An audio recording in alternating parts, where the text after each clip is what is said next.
நன்றாக ஞாபகம் இருக்கிறது. ஒரு நாள் ஜெயகாந்தன் வீட்டில் ஒரு நைட்டு அவருடைய பிறந்த நாள் டின்னர் நடக்கிறது. ஒரு வயதான பெரியவர் என் கையை பிடிக்கிறார். நீங்கள் திருவண்ணாமலை பவா தானே என்று கேட்கிறார். ஆமாம் சார்ன்றேன். வெளியே வரீங்களா என்று வெளியே கூட்டின்னு போகிறார். சிகரெட் பிடிப்பீங்களா அப்படின்னார். நான் அப்போ சிகரெட் பிடிக்க மாட்டேன். உடனே நான் ஒரு சிகரெட் பிடிக்கிறேன் அப்படின்னு ஒரு சிகரெட் பிடிச்சிட்டு அவர் சொல்கிறார், என் பேர் மோத்தி ராஜகோபால் அப்படின்னு சொல்கிறார். நான் அப்படியே அந்த கையை இறுக்கி பிடிச்சிக்கினேன். என்னென்னா, அவர் உருமு தனலட்சுமி கல்லூரி என்கிற ஒரு மிகப்பெரிய கல்லூரியினுடைய தாளாளர், தமிழ்நாட்டினுடைய மிகப்பெரிய வைர வியாபாரி. ஜெயகாந்தன் எப்பொழுது திருச்சிக்கு போனாலும், எந்த லாட்ஜில் தங்கினாலும் கடையெல்லாம் விட்டுட்டு அப்படியே மோத்தி ராஜகோபால் ஒரு கப்பன் சாசரில் காஃபி வாங்கின்னு போய் ஜெயகாந்தன் கொடுப்பார். எந்த ரூம் பாயும் கூட்டின்னு வர சொல்ல மாட்டார், அவரே தான் கையில் வாங்கின்னு போய் கொடுப்பார்.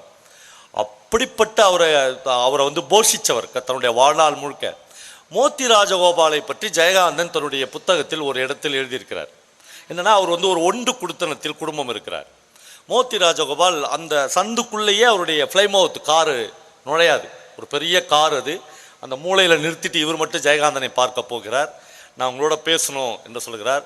ஜெயகாந்தன் ஒரு சட்டையை போட்டுன்னு வராரு. எங்கேருந்து வரீங்க என்று கேட்கிறார். திருச்சியிலேருந்து வரேன். அப்போதெல்லாம் ரொம்ப ரொம்ப புகழ்பெற்ற எழுத்தாளர் எல்லாம் இல்லை ஜெயகாந்தன். அப்பொழுதெல்லாம் அவர் சாகித்ய அகாடமிலாம் வாங்கலை. ஆனால் அவருடைய எல்லா படைப்புகளையும் மோத்தி ராஜகோபால் படித்திருக்கிறார். இன்னொரு செய்தி, மோத்தி ராஜகோபால் ஒரு தமிழர் அல்ல. வெளி மாநிலத்திலிருந்து திருச்சியில் தங்கி தமிழ் கற்றுக்கொண்டவர். அவர் சொல்கிறார், கொஞ்சம் நேரம் பேசினுங்கிறாங்க ரெண்டு பேரும். ஜேகே, இந்த வீட்லையா குடும்பங்கிறீங்க என்று கேட்கிறார். ஆமாம். எவ்வளோ வாடகை? 60 ரூபாயோ 70 ரூபாயோ என்று சொல்கிறார். ஒரு சுத்த ஒன்று கொடுத்தன வீடு அது. இன்னும் கொஞ்சம் நேரம் பேசிட்டு அவர் உள்ளே பார்க்குறாரு. அப்போதுதான் மோத்தி ராஜகோபாலுடைய மனைவி அந்த காருக்குள்ளே உட்காந்துக்கிறத ஜெயகாந்தனும் பார்க்குறார். அந்த அம்மா இறங்கி வராங்க. கிட்டத்தட்ட ஒரு 300 பவுன் நகை போட்டுங்கிறாங்க. வைர வியாபாரியினுடைய மனைவி இல்லையா அவங்க. உடனே மோத்தி அவங்கள பார்த்து அப்படியே ஒரு சைகை பண்ணுறாரு. கார் டிக்கி திறக்கப்படுகிறது. கார் டிக்கியில் ஏற்கனவே திருச்சியிலேருந்து அவங்க எட்டுன்னு ஒரு ட்ரே எடுக்கிறார்.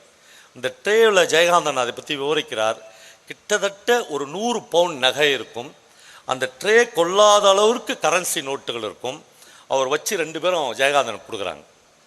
இவர் கேட்குறாரு, எதுக்கு சொல்கிறார். இல்லை, நீங்கள் வச்சுக்கோங்க. நான் எதுக்குன்னு கேட்குறேன். இல்லை, ஒரு எழுத்தாளன் கஷ்டப்படக்கூடாதுன்னு நான் நினைக்கிறேன். நான் கஷ்டப்படுறேன்னு உங்ககிட்ட சொல்லியே என்று சொல்லுகிறார். இல்லை, இப்படிப்பட்ட ஒன்று குடுத்தனத்தில் இருக்கக்கூடாதுன்னு நினைக்கிறேன்.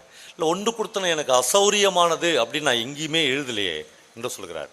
ஜெயகாந்தன் அந்த கான்வர்சேஷனை எப்படி முடிக்கிறார் என்றால், மோத்தி ராஜகோபால் சொல்லுகிறார், ஜேகே, இதை நீங்கள் வாங்கித்தான் ஆகணும். நான் இதுக்காக தான் திருச்சியிலேருந்து வந்தேன்.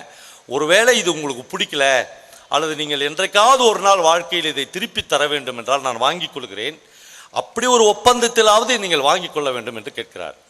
ஜெயகாந்தன் சொல்லுகிறார், என் வாழ்க்கையில் அப்படி ஒரு துரதிருஷ்டமான நிலைமை வரவே இல்லை என்று எழுதுகிறார்.